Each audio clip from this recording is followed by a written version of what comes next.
जय Hind. Finally various report publish हो चुके हैं स्टारलिंक के रिलेटेड कि स्टारलिंक इंडिया में पर पर्सन पर मंथ कितना रुपए चार्ज करेगा और स्टारलिंक का एस्टिमेटेड कॉस्ट क्या होगा सेटअप करने के लिए अगर मैं और कोई और इंसान चाहेगा अपने घर में सैटेलाइट इंटरनेट लगाने के लिए। और ये जो कॉस्ट है भाई साहब एक्सपेक्टेशन से बहुत ही कम है और कैसे स्टारलिंक मैनेज करेगा ये तो मालूम नहीं है, लेकिन एक्चुअली जियो और एयरटेल के लिए बहुत बड़ी मुसीबत की बात है। और ये चीज को जियो और एयरटेल कैसे हैंडल करेंगे ये चीज एक्चुअली मालूम है नहीं और ऑफिशियली कोई डेटा और कोई इंटरव्यू वगैरह जियो और एयरटेल के साइड से दिया नहीं गया है। मैं भी आने वाले टाइम पर आ जाएगा, लेकिन देखते हैं क्या होता है। देखो यार, पहली बात तो इंडियन गवर्नमेंट ये नहीं चाहता था स्टारलिंक को इंडिया में एंट्री देने के लिए, इसीलिए तो 2 साल से इंडियन गवर्नमेंट स्टारलिंक को परमिशन नहीं दे रहे थे स्पेस के स्पेक्ट्रम खरीदने के लिए। और स्टारलिंक सैटेलाइट मतलब एलन मस्क बार बार एप्लीकेशन वगैरह डालते रहते थे कि इंडियन मार्केट में घुसे, क्योंकि इंडियन मार्केट कस्टमर वाइज दुनिया का सबसे बड़ा टेलीकॉम मार्केट है। और अगर मार्केट साइज पर कॉस्ट की देखें तो लगभग 3 नंबर पर आता है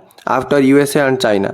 तो बहुत बड़ा मार्केट साइज है, तो एलन मस्क इसको नहीं छोड़ना चाहते थे। लेकिन हमारे इंडियन गवर्नमेंट जियो और एयरटेल और हमारे इंडियन प्लेयर को इंडिया में टेलीकॉम सेक्टर में रहने के लिए ट्राई कर रहा था। और एलन मस्क जो कि एक बाहर के प्लेयर है उनको एंट्री देना नहीं चाहता था। लेकिन जब शुरू हुई ट्रेड वॉर और इंडिया और यूएसए के बीच में एक ट्रेड डील साइन हुआ कि आने वाले 5-6 साल के अंदर यानी कि बाय 2030 हम $500 बिलियन की ट्रेड करेंगे, दोनों मिलकर एक दूसरे के सबसे बड़े ट्रेड पार्टनर बनेंगे। तो हमको वेरियस कंपनी को एंट्री देना पड़ रहा है हमारे देश में यूएसए की, और यूएसए भी हमारे देश की वेरियस कंपनी को एंट्री दे रहा है। क्योंकि अगर एंट्री नहीं देगा तो भाई साहब खुला तुम बोल रहे हो कि हम तुमको सपोर्ट नहीं कर रहे हैं, और ट्रेड डील का साइन करने का मतलब कोई बनता है नहीं, राइट। तो यूएसए भी हमारा बहुत सारे कंपनियों को बाध्य है डालने के लिए अपनी देश में, और इंडिया भी जैसे कि टेस्ला को भी एंट्री दे दी, स्टारलिंक को भी परमिशन दे दी, और वेरियस कंपनी है। ये सब तो भाई साहब लाइमलाइट में रहने वाली कंपनी है, लेकिन और भी वेरियस कंपनीज है जो कि उनका नाम हम सुने नहीं होंगे, इंडिया में एंट्री ले रहे हैं। और इंडियन बहुत सारे ब्रांड भी यूएसए में एंट्री ले रहे हैं, क्योंकि हमको ट्रेड डील बढ़ाना है, हमको एक दूसरे का सबसे बड़ा पार्टनर बनना है। और अगर हम ये चीज को नहीं करते हैं तो हमारा लॉस है, क्योंकि यार अगर यूएसए के साथ की बात करें तो हम ट्रेड सरप्लस में हैं। लगभग $40 बिलियन का ट्रेड सरप्लस हमारा यूएसए के साथ है। हम यूएस से सबसे ज्यादा पैसा कमाते हैं, और हमारा ट्रेड डेफिसिट चाइना और रशिया के साथ है, इसीलिए हमारा रूपी डाउन चल रहा है। यूएसए हमारा एक स्ट्रैटेजिक पार्टनर है, यूएसए के साथ हम गड़बड़ नहीं कर सकते। हाँ, चाइना के साथ अगर ऐसा कुछ डील होता तो हम मान सकते थे कि हम चाइना का कुछ कंपनियों को एंट्री ना दे, क्योंकि हम चाइना को इनकम दे रहे हैं, तो चाइना को कुछ सैक्रिफाइस करना पड़ेगा। ऐसे ही सेम केस में यूएसए से हम इनकम कर रहे हैं, तो हमको कुछ सैक्रिफाइस करना पड़ेगा। तो जियो और एयरटेल को ध्यान में रखते हुए गवर्नमेंट ऐसा नहीं कर सकता कि स्टारलिंक को परमिशन ही ना दे कि इंडिया में आने के लिए। स्टारलिंक को कोई रोक नहीं सकता इंडिया में आने के लिए। ये है फ्यूचर भाई साहब, सैटेलाइट इंटरनेट आने वाले 10-20 सालों के अंदर फ्यूचर है, और इस चीज को डिनाई नहीं किया जा सकता। हाँ, हम खुद को गधा बना सकते, लेकिन अगर फ्यूचर में हम घोड़े के साथ रेस करेंगे तो हमको गधा बनकर नहीं रहना है, हमको घोड़ा बनना है। और नहीं है तो रेंट पे लेना है और दूसरे के घोड़ों से काम चलाना पड़ेगा। ऐसे ही सैटेलाइट इंटरनेट के साथ है। और इस साल के लगभग फरवरी-मार्च में स्टारलिंक ने फिर से एप्लीकेशन भरा कि हमको इंडिया में एंट्री चाहिए, और after that trade deal sign हो गई इंडिया और यूएसए के बीच में, तो स्टारलिंक को परमिशन मिल जाएगा 2-3 महीने के अंदर, ऐसे इंडियन गवर्नमेंट बोल रहा था। कुछ 1-2 महीने पहले स्टारलिंक को परमिशन मिल गया। स्टारलिंक अभी एक काम शुरू कर सकता है, लेकिन उसको अभी ऑफिशियली फुल्ली फंक्शनल बनने के लिए परमिशन नहीं मिला है। बस तुम अपना टेक्नोलॉजी स्पेस से इंडिया में टेस्ट करो, पहले टेस्ट करो, और गवर्नमेंट हर चीज को चेक करेगा कि यार एक्चुअली ये हमारे लोगों के लिए प्राइवेसी कंसर्न वाली बात तो है नहीं, ये प्राइवेसी पॉइंट ऑफ व्यू से सेफ है, या हर एक डायरेक्शन में गवर्नमेंट इस चीज को चेक करेगा। After that government can give the permission to localise the business. अभी बस टेस्टिंग पीरियड में है। और वैसे Indian National Space Promotion and Authorisation Centre जो कि गवर्नमेंट की संस्था है, वहां पर से भी परमिशन स्टारलिंक को नहीं मिला है अभी तक कि तुम ऑफिशियली अपनी बिजनेस को रन अप कर सकते हो। अभी सिर्फ तुम टेस्ट करो, हम चेक करेंगे सब ठीक है या नहीं है, फिर आने वाले टाइम पर तुम इसको ऑफिशियली पब्लिश कर देना, लोग यूज करेंगे, कोई हमको प्रॉब्लम है नहीं। और आने वाले 12 मंथ के अंदर स्टारलिंक से कुछ रिपोर्ट आ रहा है कि ये बिजनेस इंडिया में शुरू हो जाएगा, और एक नॉर्मल कस्टमर इसको आराम से अवेल कर सकता है, चाहे तो ले सकता है। स्टारलिंक का जो एस्टिमेटेड प्राइस है वो लगभग 3000 से लेकर 4200 के रेंज में आता है, जो कि बोला हूँ पहले वीडियो में। और हमारे पड़ोसी बांग्लादेश में भी 4500 रुपए का पर मंथ वाला सब्सक्रिप्शन प्लान है, और इसको सेटअप करने का कॉस्ट इंडिया में 33,000 लगने वाला है। वन टाइम पेमेंट है, लगभग 10-12 साल ये प्रोडक्ट चल जाता है। पर मंथ सब्सक्रिप्शन भरना होगा और पहली साल में लगभग 60-70 हजार रुपए तुम्हारा लग जाएगा और उसके बाद तुम्हारा आराम से सब्सक्रिप्शन देके पर मंथ वाला काम चला सकते हो। और अगर इंडियन मार्केट में 3500 की भी बात पकड़ लो तो ये भी कम हो जाता है, क्योंकि यार हमारा इंटरनेट जो वायर वाला जाता है ये भी आसपास पड़ जाता है 1000 रुपए की। और हमारे इंडिया में प्रॉब्लम क्या है कि हम फैंसी चीज़ों से बड़े जल्दी अट्रैक्ट होते हैं, हम वेस्ट चीज़ों से बड़े जल्दी अट्रैक्ट होते हैं। हम ये भी अट्रैक्ट हो जाएंगे कि यार सैटेलाइट से इंटरनेट आएगा, हम इसको यूज करेंगे, सैटेलाइट इंटरनेट। हाँ, इसमें हर एक कस्टमर एंट्री नहीं मारेगा।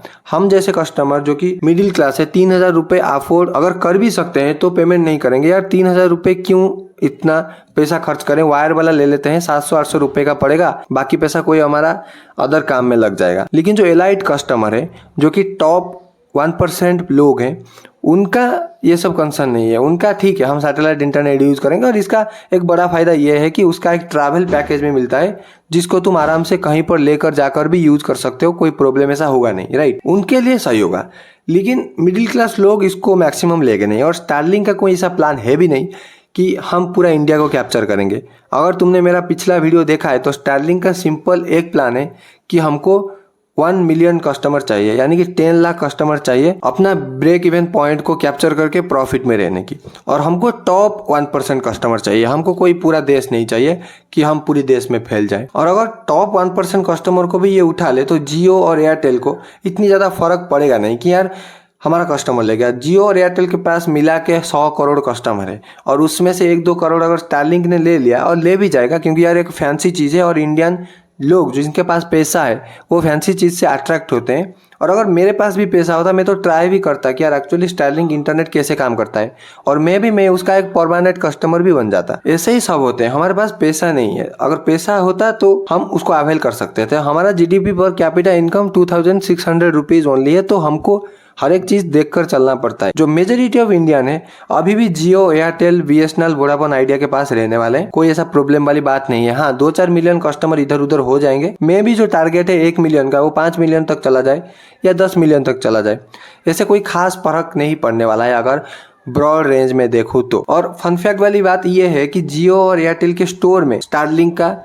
जो इक्विपमेंट है वो मिलने वाला है। स्टारलिंक जियो और एयरटेल के साथ पार्टनरशिप में है कि यार हमको इंडिया में आने के लिए सपोर्ट करो, तुमको कुछ कमीशन वगैरह मिल जाएगा। अगर हमें स्टारलिंक का इंटरनेट लगाना है तो हमको जियो और एयरटेल के स्टोर में जाना है। सैटेलाइट का जो इक्विपमेंट है उसको जियो और एयरटेल के स्टोर से ही खरीद लेना है, पूरी इंडिया वाइड हमको मिल जाएगा, राइट। तो इससे भी पता चलता है। और जियो और एयरटेल का इतनी ज़्यादा प्रॉब्लम है नहीं, उनको कोई ज़्यादा कॉम्पिटिशन देखने को नहीं मिलेगा। एटलीस्ट आने वाले 10 साल के अंदर जियो और एयरटेल का मार्केट तो कहीं नहीं गई। और ऐसे और एक बड़ा प्लेयर आना भी बाकी है भाई साहब। प्रोजेक्ट कुइपर के तहत अमेजन कंपनी अभी इंडिया में आया नहीं है, अभी यूएसए में उनका प्लान चल रहा है और आने वाले 5 साल के अंदर में भी इंडिया में आ जाए। तब आएगा तो भाई साहब एक असली स्पेस वार होने वाला है, स्पेस में इंटरनेट वार होने वाला है, तभी जाकर प्राइस कम हो सकता है। लेकिन अभी इंडिया में स्टारलिंक अकेला रहेगा। और स्टारलिंक पहले कुछ मंथ के लिए लगभग 850 रुपये यानी कि $10 पर मंथ का सब्सक्रिप्शन प्लान चलाने वाला है। लोगों को आदत दिलवाने वाला है कि स्टारलिंक का इंटरनेट यूज़ करो जो कि सैटेलाइट से आ रहा है। एक फैंसी चीज़ है भाई साहब। तुम्हारे घर के पास अगर कोई इंसान स्टारलिंक का सैटेलाइट लगाएगा तो वो फ्लेक्स करेगा कि यार मैं सैटेलाइट से इंटरनेट यूज़ करता हूँ, और आसपास के लोग देखकर भी अट्रैक्ट होंगे भाई साहब ये चीज़ क्या है। गाँव वगैरह में ऐसा नहीं होगा, कोई तो खरीदेगा नहीं, वैसे कोई जानता भी है नहीं। लेकिन अगर शहरों की बात करें तो ये चीज़ होगी। और शहर में एक और प्रॉब्लम है कि भाई साहब हाई टेक बिल्डिंग है, बड़े बड़े बिल्डिंग है, ऊपर वाले लोग तो अपनी छत पर लगा सकते, और फ्लैट के अंदर जो लोग रहते हैं उनके लिए थोड़ा सा समस्या है कि यार हम कैसे यूज़ करेंगे। क्योंकि अगर यूएसए की बात करें, यूएस में इतना बड़ा बिल्डिंग में लोग नहीं रहते हैं, वहाँ पर सिर्फ काम वगैरह होते हैं। मैक्सिमम लोग रहते हैं सिंपल घर 1-2 महिला का, वहाँ पर रहते हैं और वहाँ पर छत के ऊपर आराम से उस इक्विपमेंट को फिट करवा सकते हैं। और अगर बात करें हमारे इंडियन स्पेसिफिक रीजन की, भूटान में ऑलरेडी फरवरी मंथ में स्टारलिंक ऑपरेशनल है, कुछ 3600 का मंथली सब्सक्रिप्शन प्राइस है वहां पर। बांग्लादेश में मई में अवेल हो गया है, बांग्लादेश में ऑपरेशनल है और कुछ 4500 का सब्सक्रिप्शन प्लान है। और ये प्राइस जो है अपनी देश के हिसाब से, जो स्पेक्ट्रम प्राइस और टैक्स वगैरह के हिसाब से ऊपर नीचे होता है। जहाँ पर टैक्स और स्पेक्ट्रम प्राइस वगैरह ऊपर जाएगा तो वहाँ पर ऑलरेडी सब्सक्रिप्शन प्राइस ऊपर जाएगा भाई साहब, कंपनी तो अपने पकड़ से देने नहीं वाली। और जहाँ पर कम होगा तो वहाँ पर सब्सक्रिप्शन प्राइस ऑटोमेटिक कम हो जाएगा। इंडिया में थोड़ा सा कम है in comparison to Bangladesh, so in our country subscription price is less than Bangladesh, right. और अगर पाकिस्तान की बात करें, इंडिया और पाकिस्तान की सेम कंडीशन है। आने वाले कुछ महीने के अंदर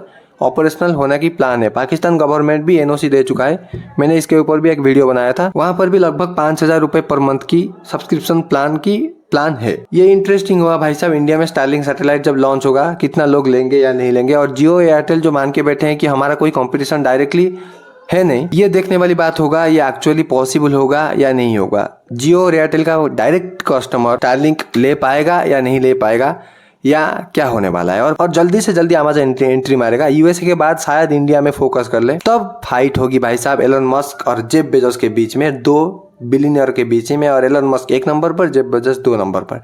देखने वाली बात होगी कि स्पेस इंटरनेट में कौन तूफान मचाने वाला है। और स्टारलिंक का अभी 7,600 के लगभग सैटेलाइट घूम रहा है अंतरिक्ष में, और इंडिया में 700 के करीब सैटेलाइट का फोकस है, राइट। आने वाले कुछ सालों के अंदर स्टारलिंक 12,000 सैटेलाइट का एक गुच्छा बनाने वाला है स्पेस में। और आने वाले टाइम पर प्रोजेक्ट कुइपर के तहत अमेज़न भी लगभग 3,000 सैटेलाइट 2028 तक कर लेगा।